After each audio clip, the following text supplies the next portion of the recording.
You want to know how to start a war in Montana easy? Just put up a fence train, a couple dogs, and mind your own business. Yeah, that's all it took for me, retired Navy, just trying to live quiet before I found myself in the middle of something messier than anything I ever saw overseas. My enemies used to wear uniforms. Now they wear fleece vests and carry clipboards, and the only thing they're defending is their precious HOA status. You think I'm kidding, I wish. After 20 years taking orders and dodging barking sergeants, I thought I'd earned a little peace, just 7 acres tucked up next to the forest, away from all the suburban nonsense. The other side, though, well, that was Summit Haven.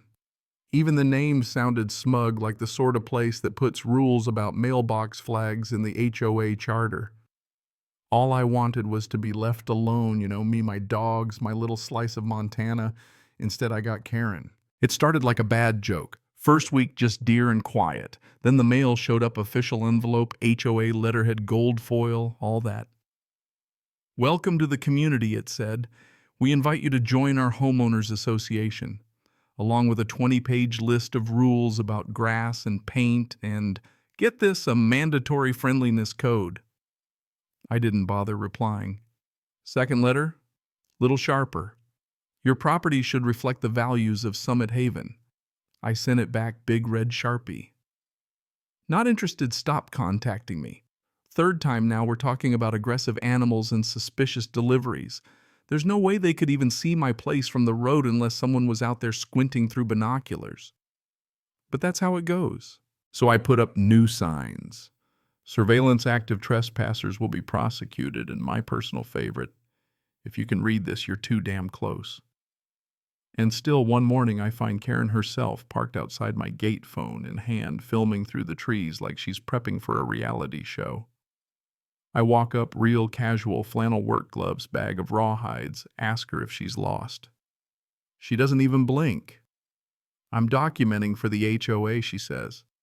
People are uncomfortable with secrets. I tell her the only thing I'm hiding is my dog's favorite spot to nap. She didn't laugh, just narrowed her eyes and told me, we've had trouble with fringe types before. Yeah, okay. She left, but I knew that look, someone who thinks the rules don't apply to them, only everyone else. Next thing, there's a neighborhood meeting, folding chairs, projector, the whole deal. I'm not invited, of course, but a neighbor tips me off, so I show up and lean on the fence in the back. Karen's got blurry photos of my barn and my kennel up on the big screen. No permits, she says, possible code violations, aggressive barking at night. I step up and say, ma'am, my property's older than your subdivision.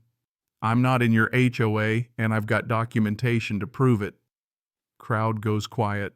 She puts on her best politician smile, thanks me for my clarification, and I walk off before anybody can grab a torch. That should have been the end of it. But the type never back down, never mind their own business. Couple days later, I'm laying out training obstacles in the backfield, dogs running drills when my phone pings gate entry unregistered vehicle. I check the camera, gates wide open, but no car. Another ping, movement behind the barn.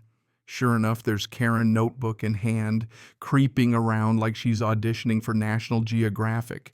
She'd snuck in right after a delivery truck slipped through the gate before it closed. Now Cassie, my Belgian Malinois, she doesn't bark, doesn't growl, just steps out, silent, blocking Karen's path. Karen freezes, tries to play it cool, even calls her nice doggy. Then she lifts a walking stick just a little and Cassie moves textbook takedown, not even a scratch, just pinning Karen to the ground, holding her sleeve. Karen screams like she's being mauled by a wolf. By the time I get there, GoPro rolling, Cassie's doing her job, immobilize, don't injure. I tell Karen, don't move, you're trespassing and it's all on camera. She demands I call off the attack dog. I give Cassie the command. She backs off, cool as ever. Karen, arm scraped, pride wounded, starts ranting about lawsuits. I just point at the cameras on me, on the trees, on the dog. Go ahead, but you're leaving now and I'm calling the sheriff. She storms off, and not an hour later, here come the deputies, lights flashing, no sirens. Probably used to this kind of drama out here. I meet them at the gate, hand them the footage, show them every posted sign. They're professional, even-keeled. One looks at Cassie and says, hell of a dog. Other one says, so Karen came in uninvited, got scared, and now wants to sue. I nod. That's about the size of it. They take the evidence, thank me, and let me know Karen already filed a complaint, claims I sicked a military animal on her. What follows is a circus, news stories, HOA newsletters, half-literate threats stuffed in my mailbox. Karen's on TV with her arm in a sling talking about attack dogs and hidden operations. Suddenly, I'm public enemy number one, and the HOA wants my property inspected. My dog sees the works. I call my lawyer, Janet X-Jag, sharp as a tack. She watches the footage, laughs out loud, and says they're in for a surprise. She counterfiles for trespass, defamation, harassment. Then comes the best part. Someone leaks audio from an HOA meeting. Karen on tape admits she planned to get over that fence no matter what. And if she has to stage a health scare, so be it. It's like a villain monologue from a soap opera. We file that with the court. When the preliminary hearing comes, Karen's there with her lawyer in a scarf for maximum drama. Judge watches the videos, listens to the audio, and basically tells Karen you trespassed. The dog did what it's trained to do. Motion denied. Janet leans over and whispers, "That's lawyer for your dog is smarter than her." Things start to turn. Residents in Summit Haven get bold anonymous posts about Karen threatening them over mailbox colors, trash cans, you name it. Even the guy who built the subdivision comes forward, Robert Green, silver-haired and serious. He's got documents proving Karen redrew the HOA boundary lines to grab more land, including mine. It's notarized, stamped, all legal. Turns out I was never under HOA jurisdiction. She'd faked it for years. That's when it all unravels. HOA board gets suspended. Sheriff opens a formal investigation.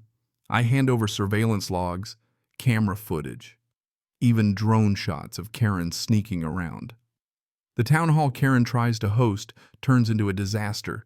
Neighbors shout her down, bring up every dirty trick she's ever pulled. Video goes viral. Suddenly, it's not just my fight, it's the whole community. Deputies serve her a court order suspending her from HOA duties, and the silence that follows is better than any victory parade. But there's always a last twist, isn't there? The same developer, Robert, sits with me at a diner, gives me all the old HOA paperwork, shows she's been moving fences and forging maps for years. Janet files it all with the court. At the deposition, Karen tries to bluff, but the documents and footage speak for themselves. Audio plays her own voice, promising to break in and get to the bottom of it. Her attorney can't even look up. Judge expands the case, recommends criminal charges. A week later, Karen's indicted criminal trespass, forgery, obstruction, the works. HOA dissolves, lawyers start sending me settlement offers.